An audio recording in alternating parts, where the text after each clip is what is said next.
As I said after the STV debate, the big debate is taking place in people's homes, in their sitting rooms and in their kitchens, and especially in the week that the postal boats are starting to come through people's letterboxes, and it's only 3 weeks to go before the big day on the 18th. I think people find there is still an awful lot of unanswered questions. What money we'll have, what currency we'll have, who's going to pay for our pensions, who's going to pay for our National Health Service.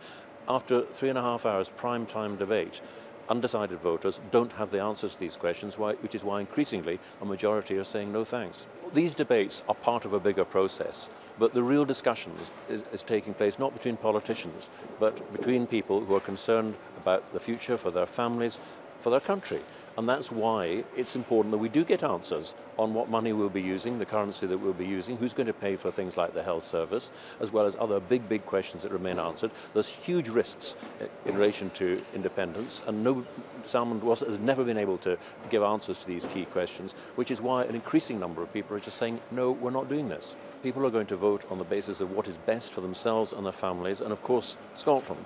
And that means we need to know what money we'll be using, currency. We need to know how we will be funding the cost of pensions, especially when we have a growing number of older people. These are big questions. It's not surprising that at the weekend you saw a vast majority of older people just saying no thanks to this because they're extremely worried about it. This is the biggest single decision that any of us will ever take in our lifetime. And if we get it wrong, there's no going back. That's why we need answers, and we will continue to press that right up until the close of the polls.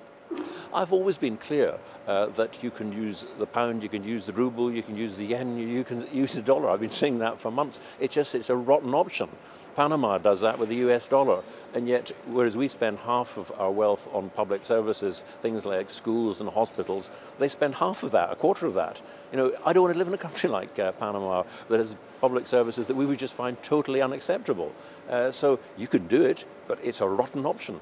I'm made it very clear right from the start that I would do my level best to get across the argument that we're better and stronger together, that the risks, the unanswered questions, is gambling with our children's future. I'm going to carry on saying that right up until the end of the campaign.